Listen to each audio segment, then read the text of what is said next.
Bismillahirrahmanirrahim. Assalamualaikum warahmatullahi wabarakatuh. Yang terhormat Bapak Kepala SMK Negeri 4 Kolaka Utara, yang saya hormati Ibu Pemateri calon guru penggerak Angkatan 11 tahun 2024. Yang saya hormati Bapak Ibu guru yang sempat hadir. Alhamdulillahirabbil alamin. Assalatu wassalamu ala asyrofil anbiya'i wal mursalin sayyidina Muhammadin wa ala alihi wa sahbihi ajmain, amma ba'd.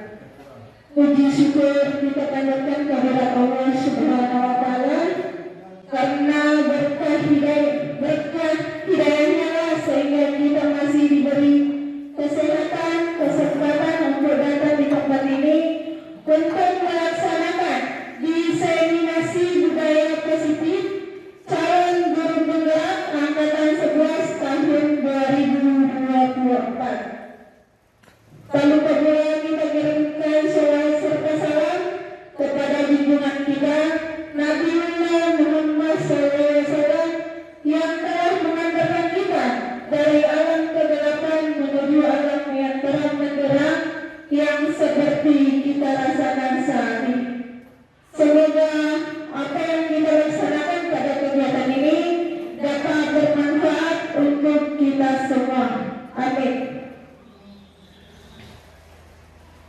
Untuk mengindosukan waktu, kita masuk susunan acara diseminasi budaya positif calon guru penggerak Angkatan 11 2024. Acara pertama, pembuka. Marilah kita membuka acara ini dengan membaca basmalah. Acara selanjutnya, pembacaan doa yang dibawakan oleh Bapak Ambul Sakta SAG. Kepada Bapak disilakan.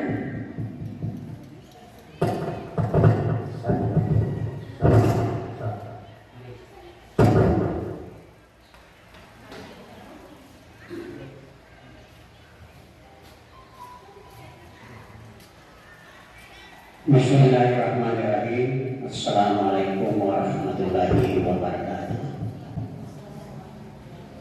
Sebelum kita memulai kegiatan ini, saya mengajak kepada kita semuanya untuk kita berdoa kepada Allah Subhanahu wa taala agar segala apa yang kita lakukan senantiasa mendapat ridha-Nya. Amin ya rabbal alamin. A'udzubillahi minasyaitonirrajim. Bismillahirrahmanirrahim. Alhamdulillahilladzi hadana li hadza linahtadiya laula an hadana Allah. Asyhadu an la ilaha illallah wahdahu la syarika lah. Wa asyhadu anna Muhammadan abduhu wa rasuluhu ila nabiyya ba'da. Wala haula wala quwwata illa billahi Ya Allah ya Rabbi, Engkaulah Maha Kaya. Engkaulah memberi anugerah kepada hamba-hamba. Engkaulah memberikan nikmat kepada kami sebagai makhluk. Oleh karena itu ya Allah, kami bersyukur segala nikmat yang Engkau berikan kepada kami. Dan semoga nikmat yang Engkau berikan ini kami gunakan di jalan yang Engkau ridai ya Allah. Ya Allah ya Rabbi ya Tuhanku, pada hari ini kami lakukan satu kegiatan untuk saudara kami calon guru penggerak. Semoga diberi hidayah, diberi petunjuk sehingga semuanya bisa terselesaikan dengan baik. Begitu kami juga yang hadir di tempat ini, kami mohon kepadamu ya Allah agar senantiasa kami diberikan hidayah dan petunjuk untuk memenuhi segala tanggung jawab dan tugas kami. Ya Allah, ya Rabbi, ya Tuhanku, kami sadari betapa banyak kekurangan yang kami miliki, betapa banyak kealpaan yang kami punyai. Oleh karena itu kami mohon kepadamu ya Allah, berilah kami jalan yang terbaik untuk mengambil hidup dan kehidupan dan melaksanakan tugas dan tanggung jawab.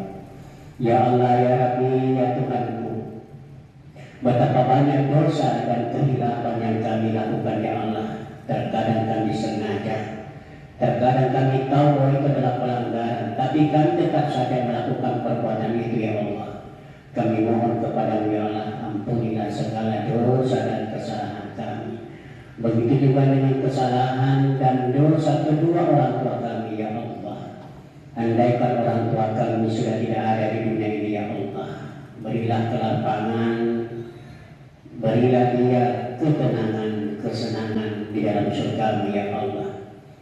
Andaikan orang tua kami masih hidup ya Allah, berikanlah umur yang berkah, umur yang bermanfaat untuk menunggu jalan keridhaan-Mu ya Allah. Ya Allah, ya Rabbi, ya Tuhanku, begitu juga para pemimpin kami, semoga mereka diberi petunjuk dan hidayah sehingga dapat melaksanakan tugasnya dengan baik.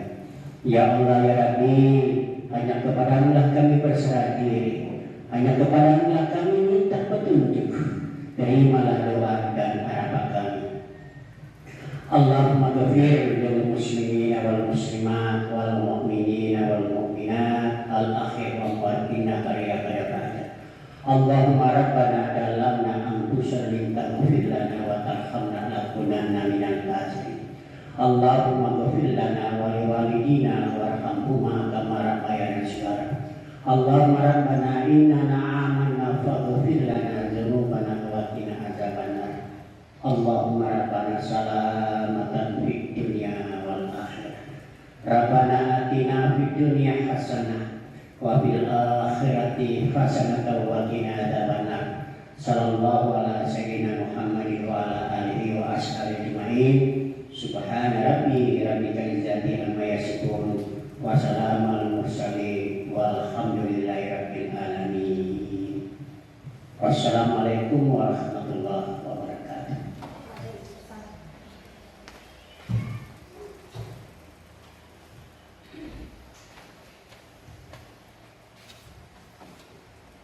Acara selanjutnya, sambutan Bapak Kepala SMK Negeri 4 Kolaka Utara. Kepada Bapak disilahkan. Bismillahirrahmanirrahim. Assalamualaikum warahmatullahi wabarakatuh. Bapak dan Ibu Dewan Guru SMK Negeri 4 Kolaka Utara yang saya hormati, pertama-tama marilah kita memanjatkan puji dan syukur kepada Allah Subhanahu wa Ta'ala atas limpahan rahmat karunia-Nya. Kita diberi kesehatan dan kekuatan untuk bersama-sama hadir di tempat ini dalam rangka mendukung teman kita Ibu Jusmi untuk proses guru penggerak. Selanjutnya kalau tak pula kita kirimkan salam dan taslim kepada junjungan kita Nabiullah Muhammad SAW, pembawa agama Islam, Inna Dina Dawal Islam. Mudah-mudahan di yaumil akhir kita mendapat syafaat. Amin. Selanjutnya saya sampaikan undangan kemarin, kalau tidak salah jam 8. Mohon maaf, saya agak lambat tadi, sudah hampir setengah 9 baru saya sampai.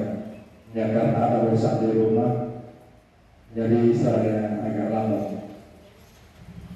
Yang kedua saya sampaikan bahwa mari kita sama-sama mendukung untuk keberhasilan pendidikan guru penggerak teman kita.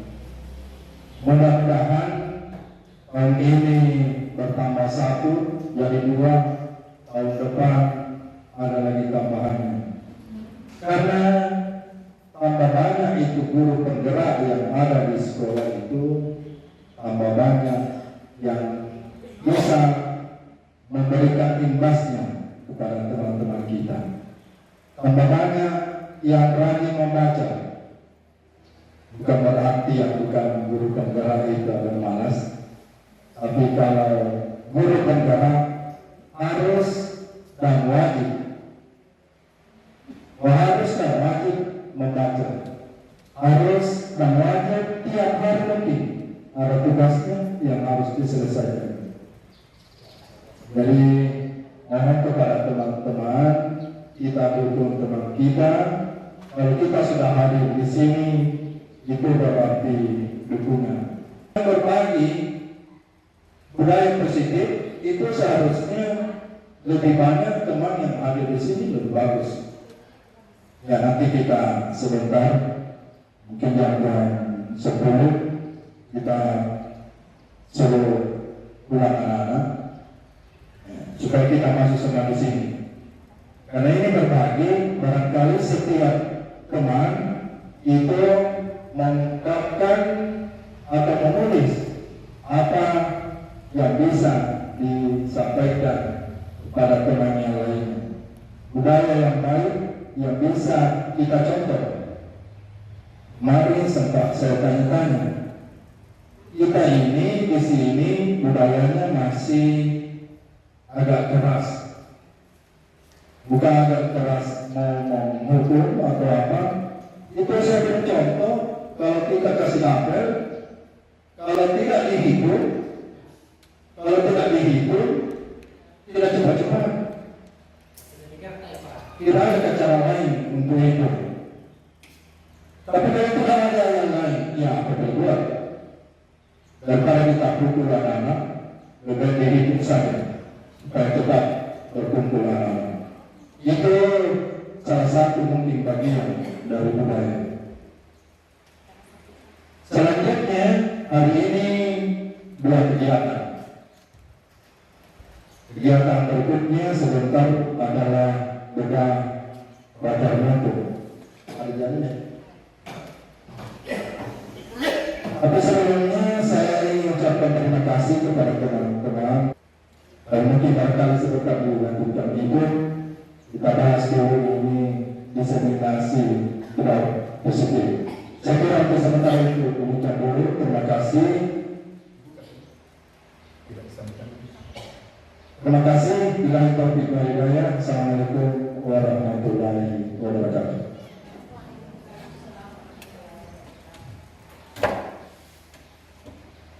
Acara selanjutnya, pemaparan materi modul 1.4 diseminasi budaya positif yang dibawakan oleh Ibu Jusmiati SPD GR, calon guru penggerak angkatan 11 tahun 2024. Kepada Ibu disilakan.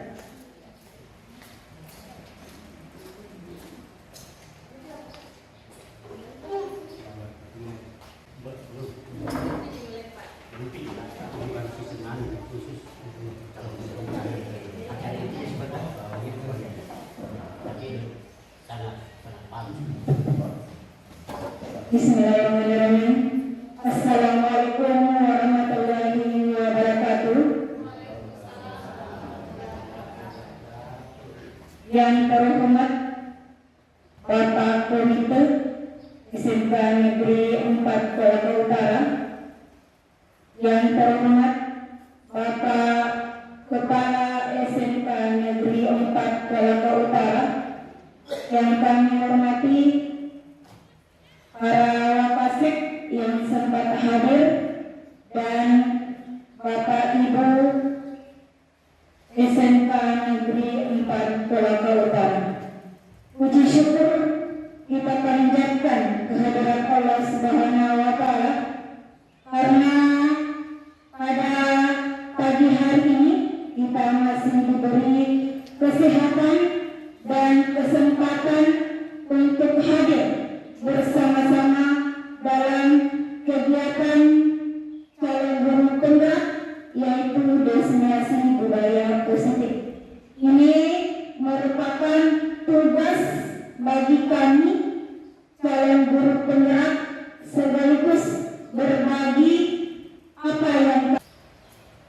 pendidikan yang kami peroleh dari nantinya. Amin, amin, ya rabbal alamin. Pertama-tama saya ucapkan terima kasih kepada Bapak Kepala Sekolah yang telah memfasilitasi kami dalam kegiatan ini, dan terima kasih kepada teman-teman yang ikut hadir dalam kegiatan ini, yaitu Diseminasi Budaya Positif, di mana diseminasi ini adalah pemahaman tentang budaya positif yang akan diterapkan di lingkungan sekolah. Nah, sebelum saya melanjutkan tentang diseminasi budaya positif, saya ingin memberikan kepada Bapak Ibu, yaitu hanya menjawab setuju atau tidak setuju. Yang pertama, pemberian hukuman apakah dapat mendisiplinkan siswa? Coba yang setuju angkat tangannya, yang tidak setuju silakan. Tidak, berarti angkat tangan setuju ya. Selanjutnya yang kedua, pemberian hadiah dan motivasi siswa. Setuju atau tidak setuju? Oke. Selanjutnya, guru harus mampu memberikan solusi untuk siswa yang bermasalah. Oke, semuanya setuju ya. Yang poin ketiga. Selanjutnya yang keempat, guru berperan sebagai teman bagi siswa. Oke, ada yang setuju, kemudian ada yang tidak setuju. Mudah-mudahan pertanyaan dari ini Bapak Ibu bisa menjawab setelah kegiatan nantinya. Oke, selanjutnya. Nah, apa itu budaya positif? Budaya positif yaitu perwujudan dari nilai-nilai atau keyakinan yang universal yang diterapkan di sekolah. Kira-kira Bapak Ibu, nilai-nilai apa yang diterapkan di sekolah? Ada yang bisa menyebutkan nilai-nilai seperti apa atau keyakinan apa yang diterapkan di sekolah? Oke, kejujuran. Ada yang lain? Ya, disiplin. Apa lagi? Empati, tanggung jawab, dan seterusnya. Itu adalah nilai-nilai dari keyakinan atau keyakinan universal. Dan masih banyak yang lainnya lagi Bapak Ibu. Bukan itu saja. Ada banyak nilai-nilai yang mesti harus diterapkan. Selanjutnya Bapak Ibu, konsep inti dari budaya positif itu ada 7. Yang pertama, ada namanya disiplin positif. Kemudian yang kedua, ada nilai-nilai kebijakan. Yang ketiga, ada kebutuhan dasar manusia. Kemudian yang keempat, motivasi perilaku manusia. Kemudian yang kelima, ini ada posisi kontrol guru. Ya, jadi ada beberapa posisi kontrol guru. Kemudian yang keenam, yaitu keyakinan kelas atau biasa disebut dengan kesepakatan kelas. Kemudian yang terakhir, ada segitiga restitusi. Dari ketujuh ini, menurut Bapak Ibu, yang paling asing didengar yang mana? Ya, segitiga restitusi. Itu yang paling asing Bapak Ibu dengar. Dan segitiga restitusi ini Bapak Ibu sering terapkan, tetapi baru mendengar. Ya, lanjut ya Bapak Ibu. Nah, sekarang saya akan mengajak Bapak Ibu untuk mempraktekkan ini. Bapak Ibu bisa berpasangan dengan yang di sampingnya 2 orang. Nah, dengan teman Anda. Jadi perhatikan, satu teman ini ada 2 orang. Jadi silakan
kebutuhannya sama, tapi dia itu semuanya berbeda.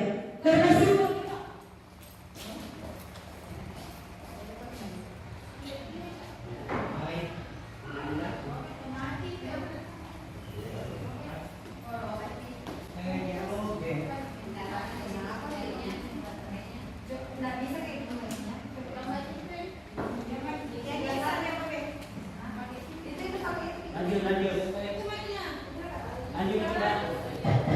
ya, selanjutnya Bapak Ibu, permasalahan secara teknis. Selanjutnya, semua orang melihat hal yang sama, ya, itu adalah rancangan darurat. Kemudian, kedepannya semua orang melihat gambaran berbeda. Jadi kita memandang semuanya sesuatu itu sama, padahal dia berbeda. Otomatis perlakuannya juga berbeda. Kemudian kita mau coba mengubah orang agar berpandangan sama dengan kita. Padahal kita harus berusaha memahami pandangan orang lain tentang dunia. Dia kaitkan dengan dunia. Kemudian perilaku buruk dilihat sebagai suatu kesalahan. Kalau perilaku baik, semua perilaku memiliki tujuan. Jadi anak-anak kita itu melakukan kesalahan pada tujuannya. Mungkin dia merasa senang, nah itu yang harus diperbaiki. Kemudian selanjutnya, orang lain bisa mengontrol saya. Itu selalu beranggapan orang lain bisa mengontrol saya, padahal hanya Anda yang bisa mengontrol diri Anda. Selanjutnya, saya bisa mengontrol orang lain. Nah, kita ini dulu bisa mengontrol siswa kita, padahal yang bisa mengontrol dirinya adalah dia sendiri. Kemudian pemaksaan ada pada saat rujukan gagal. Pemaksaan itu ada pada saat rujukan gagal. Kemudian terkontrolnya kolaborasi. Jadi ini ada kolaborasi, saling bergotong royong atau saling bekerja sama menciptakan pilihan-pilihan baru. Kemudian kalau stimulus respon, model berpikirnya itu menang-menang. Jadi ada menang, ada kalah. Kalau terkontrol, model berpikirnya itu menang-menang. Artinya tidak ada yang kalah di sini. Selanjutnya, Bapak Ibu. Nah, apa itu disiplin positif? Ya, disiplin positif merupakan salah satu cara penerapan disiplin yang menumbuhkan kesadaran serta memberdayakan anak-anak untuk melakukan sesuatu tanpa hadiah atau penghargaan, ancaman maupun hukuman. Jadi disiplin positif itu disiplin yang berasal pada dalam diri sendiri. Itu tanpa kaitannya dengan penghargaan, hadiah, ancaman maupun hukuman. Berarti siswa kita di sini mandiri. Dia bisa berpikir. Ya, selanjutnya Bapak Ibu, ini adalah disiplin positif. Ya, menerapkan disiplin positif sehingga mengajarkan siswa bertanggung jawab apa yang dilakukan karena mereka mendasarkan tindakan pada nilai-nilai kebijakan yang universal. Kebijakan umum ya Bapak Ibu, yang maksudnya di sini. Kemudian lebih mengarah ke disiplinan diri sehingga mereka dapat mengontrol diri, menguasai diri dan dalam melakukan tindakan. Selanjutnya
Ya, dari luar.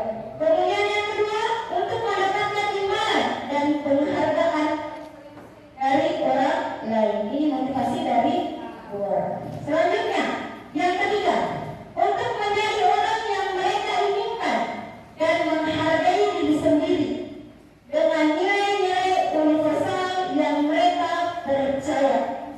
Ini adalah prinsip yang berasal dari dalam diri. Jadi ini ada 3 motivasi perilaku manusia. Itu dia dimotivasi karena dia menghindari hukuman, karena hukuman, kemudian motivasi karena ada penghargaan, kemudian motivasi karena menghargai diri sendiri. Kira-kira ketiga motivasi ini yang tepat untuk dilakukan untuk siswa supaya motivasinya ini panjang. Kira-kira motivasi yang bagaimana yang paling tepatnya? Apakah 1, 2, atau 3 Bapak Ibu? Ya, yang ketiga ya. Selanjutnya, ya itu tadi merupakan motivasi intrinsik. Yang ketiga yang mana? Dan penghargaan. Selanjutnya motivasi intrinsik internal. Ya, yang ketiga tadi. Oke, lanjut. Nah, sekarang saya akan mengajak Bapak Ibu untuk melihat kasus. Ini adalah kasus Paseno. IPA ini kurang menguasai pelajaran matematika, sehingga pada saat pelajaran tersebut berlangsung, dia lebih banyak berdiam diri dan menggambar di buku pelajaran. Pada saat guru matematikanya, Paseno menanyakan pertanyaan IPA menjadi buku dan tak sengaja menjatuhkan tasnya dari kursi, serta tiba-tiba menjadi gagap pada saat berupaya menjawab. Seluruh kelas pun tertawa melihat perilaku IPA yang bicara tergagap dan terkejut. Paseno pada saat itu membiarkan teman-teman IPA menertawakan IPA yang gagap dan malu luar biasa.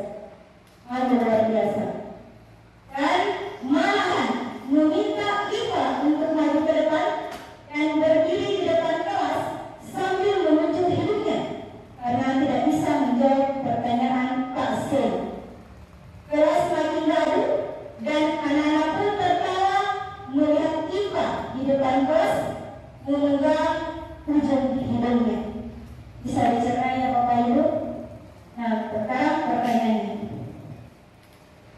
apakah Anda setuju dengan tindakan Pak Seno terhadap IPA? Apa alasannya? Bisa alasannya apa? Terima kasih atas kesempatan. Tindakan Pak Seno itu menurut saya tidak sesuai dengan harapan karena dapat merusak semangat pelajaran anak, kemudian mempermalukan siswa itu, membuat dia dari kecewa dan frustasi. Ya, terima kasih atas jawabannya.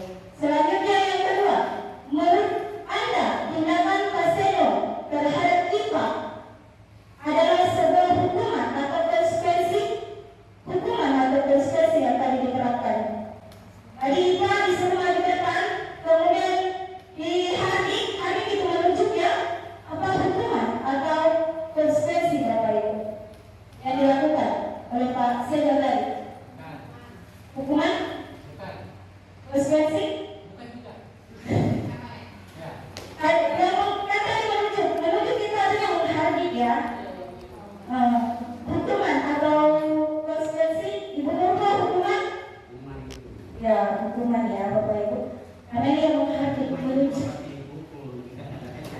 Ya, hukuman ada 2 Bapak Ibu. Ada fisik, ada verbal. Nah, ini supaya paham, ini ada perbedaan antara hukuman, konsekuensi, dan restitusi. Tadi ada yang mengatakan bahwa yang paling asik itu adalah restitusi.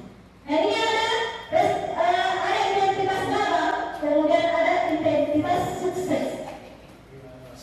Identitas gagal itu adalah berupa hukuman, kemudian identitas sukses itu adalah konsekuensi dan restitusi.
berdasarkan tabel di atas, ini ada pengertian hukuman. Hukuman itu bersifat tidak terencana atau tiba-tiba, langsung. Kemudian hanya bersifat satu arah. Jadi hukuman ini ada yang diberikan, bisa berupa fisik dan psikis atau verbal. Kemudian konsekuensi bersifat sudah terencana, artinya sudah ada kesepakatan yang sudah dibahas dan disetujui oleh murid dan guru. Umumnya bantu-bantu dan sanksi dibuat oleh pihak sekolah atau pihak guru, dan murid sudah mengetahui sebelumnya konsekuensi yang akan diterapkan bila ada pelanggaran. Itu konsekuensi. Selanjutnya ada namanya restitusi. Di restitusi, proses menciptakan kondisi bagi murid untuk memperbaiki kesalahan mereka, sehingga mereka bisa kembali kepada kelompok mereka dengan karakter yang lebih kuat lagi. Dan selanjutnya Bapak Ibu, selanjutnya itu ada keyakinan kelas. Apa itu keyakinan kelas? Keyakinan atau biasa disebut dengan kesepakatan kelas. Mungkin sudah ada beberapa yang membuat kesepakatan kelas pada awal pembelajaran. Ya. Mengapa keyakinan kelas? Kenapa bukan peraturan kelas? Ada yang bisa menjawab? Kenapa disebut keyakinan atau kesepakatan kelas? Kenapa bukan peraturan kelas? Ada Pak? Kalau peraturan kelas itu berlaku secara umum. Tetapi kalau kesepakatan itu berlaku hanya pada saat itu ada sesuatu yang ingin dilakukan. Contoh misalnya, kita sepakati bahwa besok harus tugasnya harus diselesaikan. Ya, itu yang menjadi maksud saya tadi. Ya, seperti itu kira-kira pemahaman saya. Ya.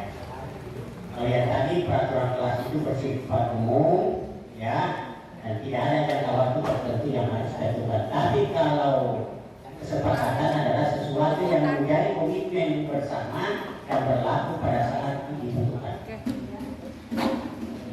Ya, bagus sekali Pak Ibu, bahwa keyakinan atau kesepakatan adalah kesepakatan antara guru dengan siswa.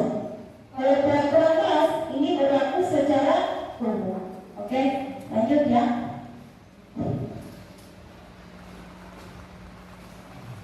Nih, sekarang saya punya lagi pertanyaan untuk Bapak Ibu. Mengapa kita memiliki peraturan tentang penggunaan helm pada saat mengendarai kendaraan roda 2? Kira-kira apa yang kita yakini? Dikasih peraturan penggunaan helm pada saat mengendarai roda 2. Apa? Ya, betul. Itu yang kita yakini ya, menjaga keselamatan. Ya. Ya.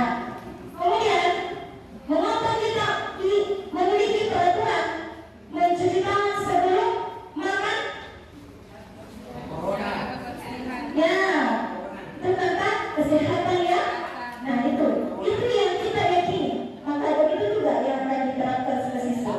Ada yang hal yang dia yakini, makanya dia terus melakukan. Ya, lanjut ke Bapak Ibu. Nah, ini tentang keyakinan kelas. Jadi keyakinan kelas itu dibuat berdasarkan kesepakatan antara guru dan siswa yang bersifat universal.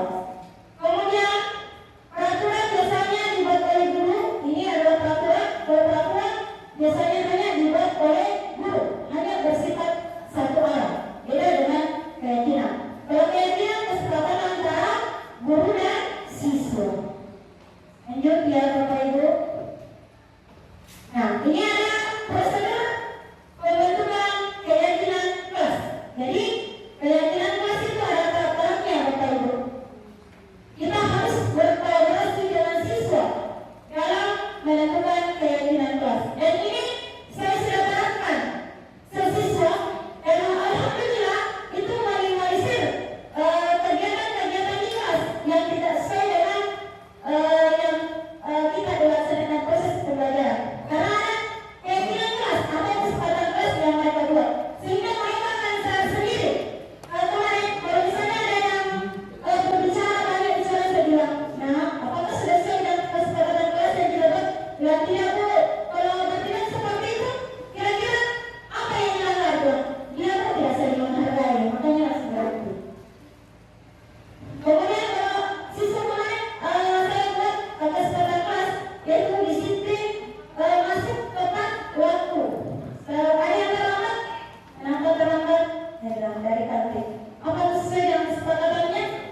tidak Bu, bilang kalian melanggar apa? Bilang tidak disiplin Bu, saya tidak menghargai. Bisa begitu lagi?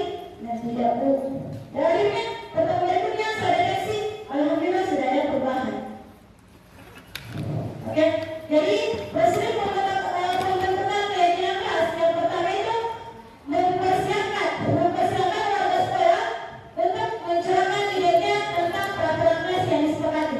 Jadi kita berkolaborasi, kita ambil semua pendapatnya siswa kita, peraturan kelas yang apa yang kita inginkan. Selanjutnya mencatat ini semua masukannya, kemudian ganti kalimat negatif menjadi kalimat positif. Yang kalimat negatif ini seperti jangan membuang sampah pada tempatnya.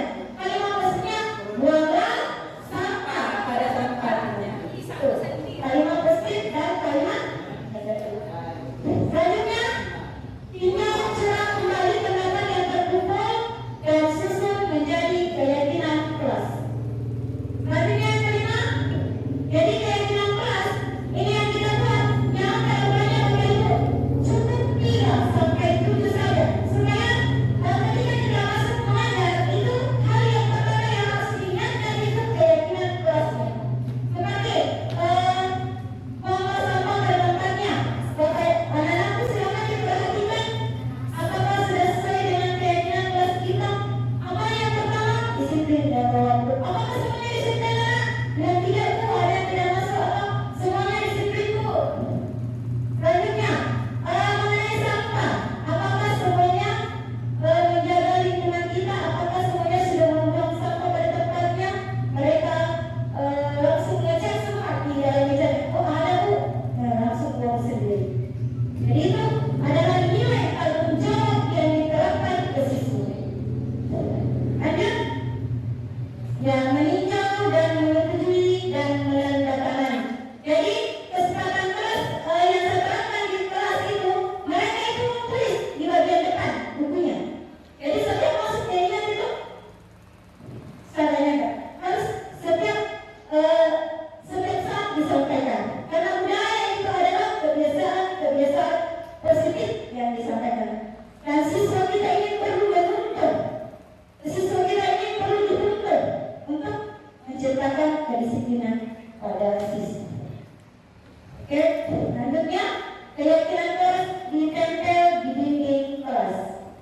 Bisa juga ditulis Bapak Ibu di bukunya masing-masing supaya mereka semua ingat terus kesepakatannya sehingga tercipta hingga hadir sebuah kebiasaan. Ya, selanjutnya ini ada 5 posisi kontrol guru. Jadi nanti Bapak Ibu sudah nanti ketemu saya selesai di sini waktu saya masuk ke materi ini sampai saya tergeleng-geleng. Oh posisi saya ternyata di sini.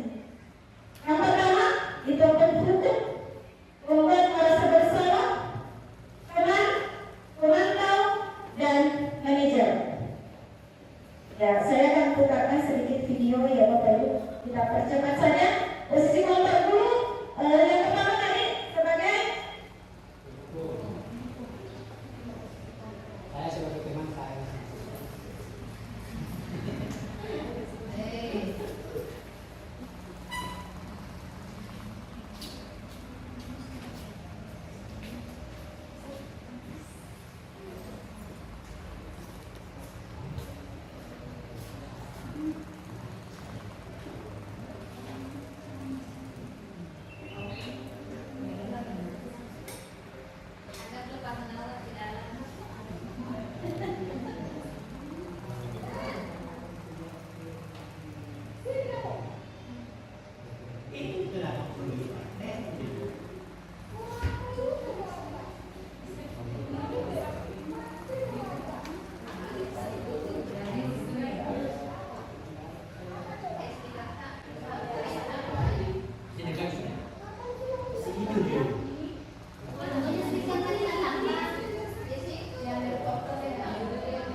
bisa memotong, tapi waktu jadi tidak sempat dipotong-potong boga itu. Ini adalah posisi tengah.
Itu adalah posisi teman.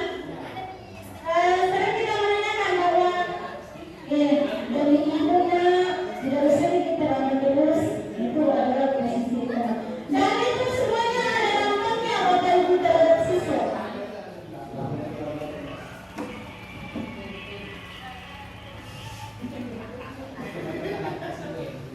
Ini adalah posisi pemantau.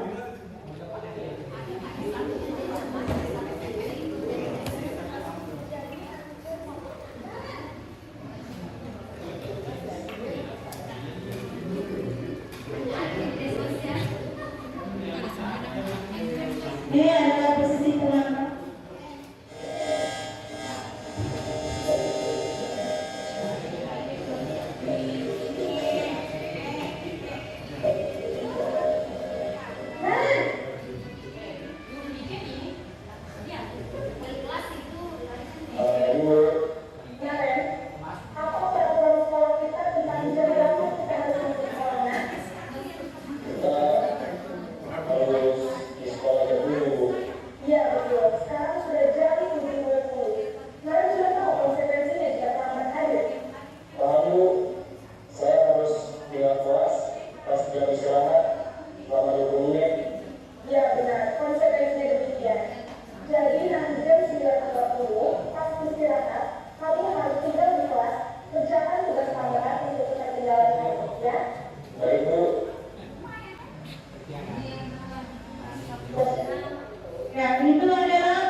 Ya, semuanya posisi tadi itu Bapak Ibu.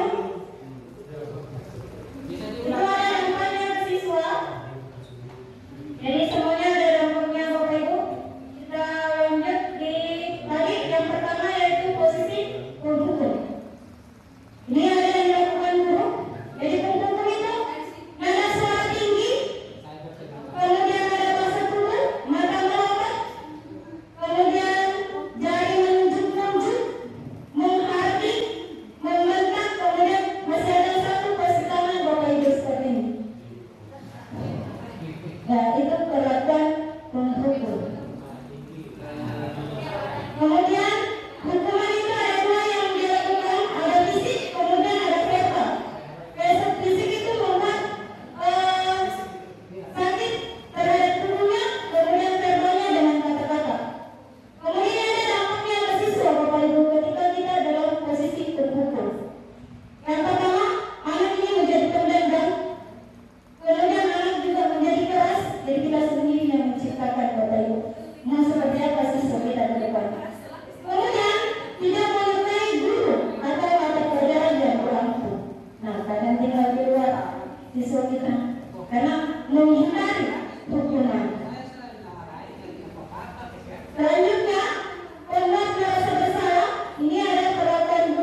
diberi sesuatu. Kemudian validasi tindakan yang salah. Di sini adakah kamu bisa melakukan lebih baik? Ini adalah langkah yang dilakukan pada validasi tindakan yang salah. Kemudian yang terakhir,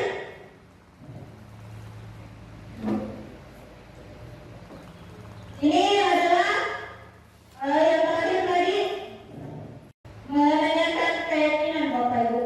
Yang terakhir menanyakan keyakinan. Nah, ini menanyakan keyakinan Bapak Ibu. Mohon maaf, salah dalam ini menanyakan keyakinan.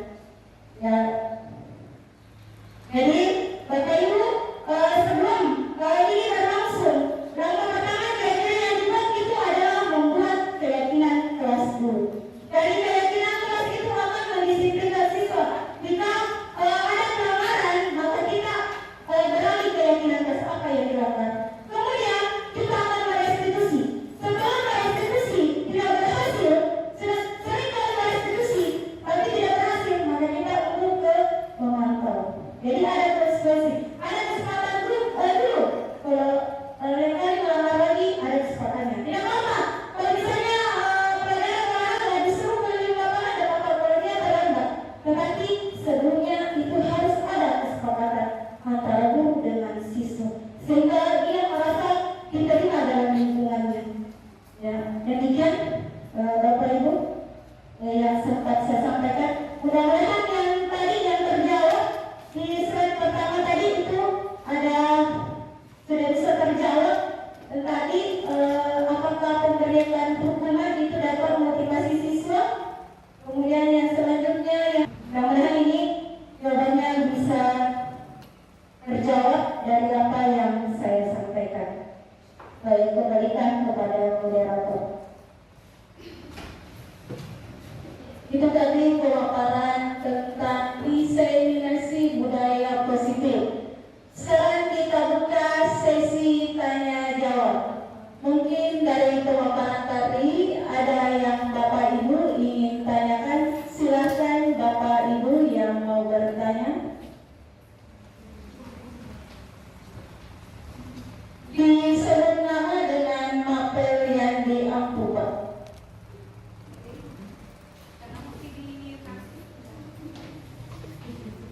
Ya, terima kasih atas kesempatan yang diberikan. Assalamualaikum warahmatullahi wabarakatuh.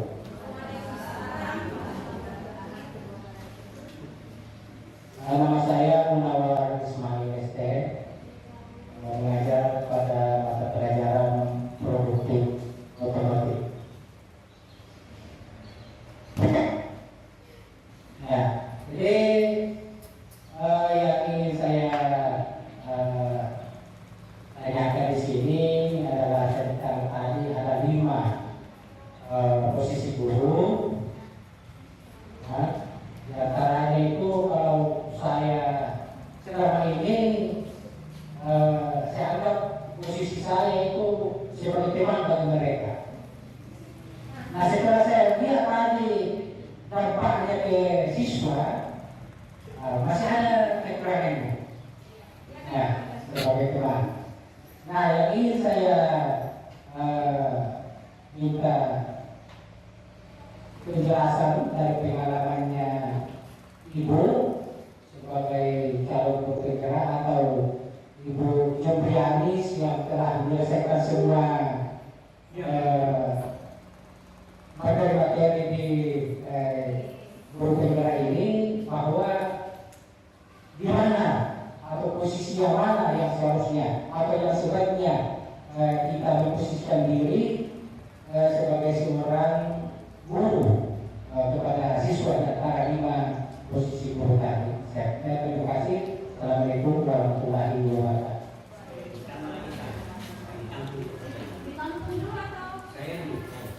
Untuk pertanyaan kedua dari Bapak Anggesaka SAD. Terima kasih. Sebenarnya saya tidak bertanya. Saya tidak bertanya, cuma saya ingin melihat bukti. Kita kan sudah ada guru penggerak. Masalah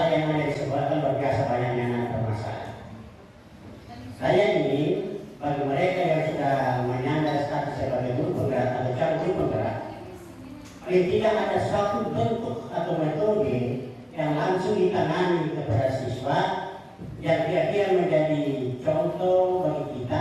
Ini yang perlu ke situ. Karena saya yakin banyak sekali ya anak-anak kita yang perlu penanganan. Nah, dari teori yang dipelajari selama ini bagi guru penggerak atau calon guru penggerak, perlu kita ini sebagai guru biasa ini melihat sejauh mana keberhasilan yang bisa dilakukan dan teori yang dipelajari itu diterapkan sehingga kita bisa mengambil manfaat dari situ, sehingga ada semacam perbandingan apakah dengan teori yang dipelajari guru penggerak dengan guru yang tidak penggerak, apakah ada perbedaan yang menonjol.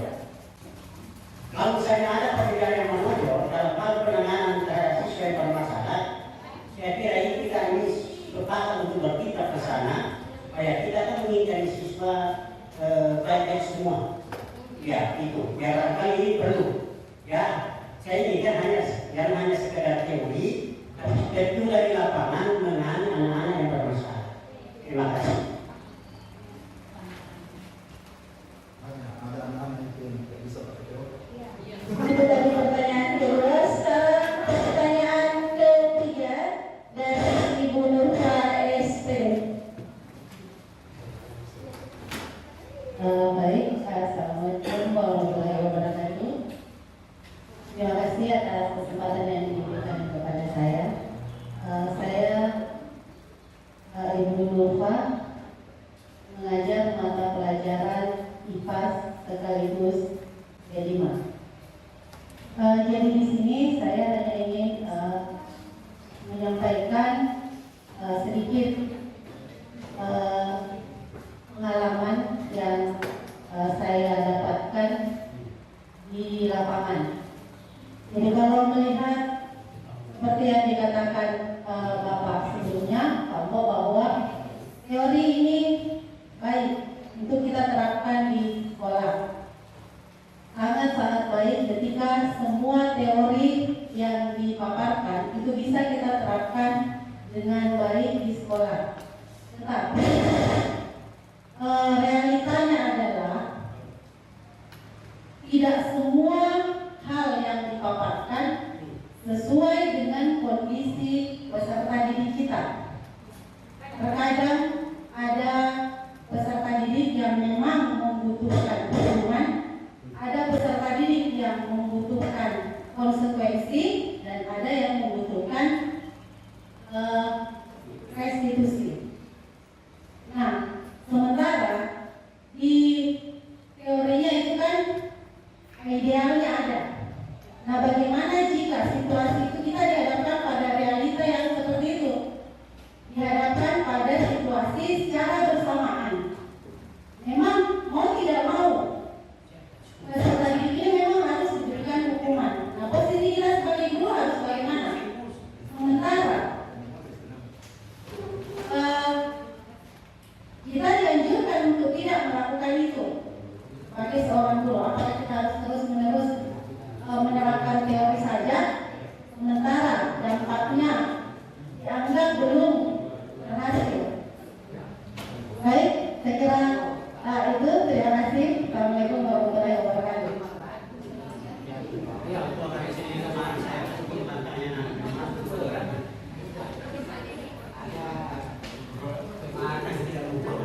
Itu tadi pertanyaan dari Ibu Nurfa. Sekarang pertanyaan pertama dulu yang mau dijawab dari Pak Munawar Ismail SPP. Pertanyaannya, posisi kontrol yang tepat yang digunakan untuk peserta didik kita. Kepada Ibu disilakan. Ya, terima kasih Pak Munawar atas pertanyaannya. Tadi posisi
luar. Yang kalau kau tinggal di luar, kira-kira apa yang kau dapat? Sesuai dengan kesempatan kelas kita yang pernah dibuat. Bilang tidak bu, bilang apa yang kau lakukan? Nah di situ. Nanti kau tidak masuk, ini ada konsekuensinya. 3 kali kalian tidak masuk, ini akan berpengaruh dengan apa yang kehadiran kalian di kelas. Akhirnya setiap saya masuk, dia terus masuk. Alhamdulillah, saya lihat ada perubahan kalau saya masuk di dalam kelas. Itu yang saya terapkan. Kemudian di kelas PGP kemarin, setiap saya masuk itu kelasnya sangat betul sekali. Nah setelah ada keyakinan kelas yang saya buat, itu saya masuk sudah bersih. Akhirnya ternyata sudah ada perubahan. Saya bilang, alhamdulillah kalian sudah ada perubahan. Kelasnya yang kemarin kalau saya masuk mulai dari depan sampainya sampai di dalam itu betul sekali. Tapi setelah ada keyakinan kelas yang saya buat, ketika saya masuk yang terakhir di hari Sabtu itu bersih kelasnya. Berarti dia sudah menanamkan dalam dirinya bertanggung jawab. Selanjutnya pertanyaan dari Bu Nurfa yang tadi misalnya siswa tidak mesti kembalikan ya atau sekalian saya jawab nanti kembalikan.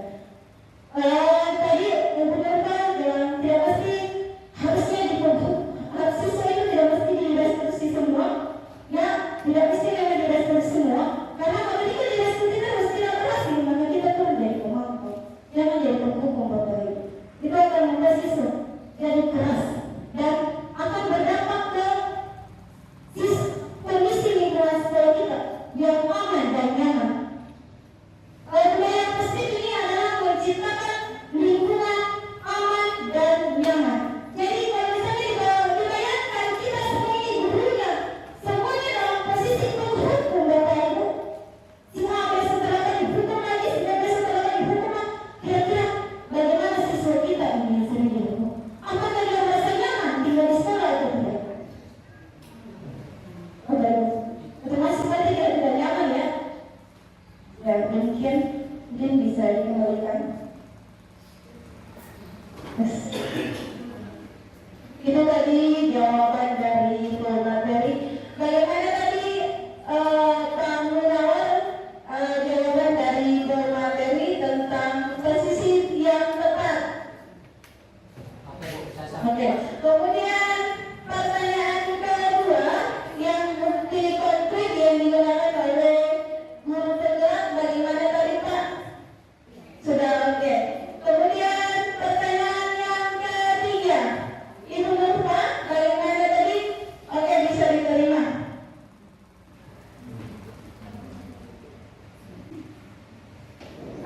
Demikian tadi tentang diseminasi budaya positif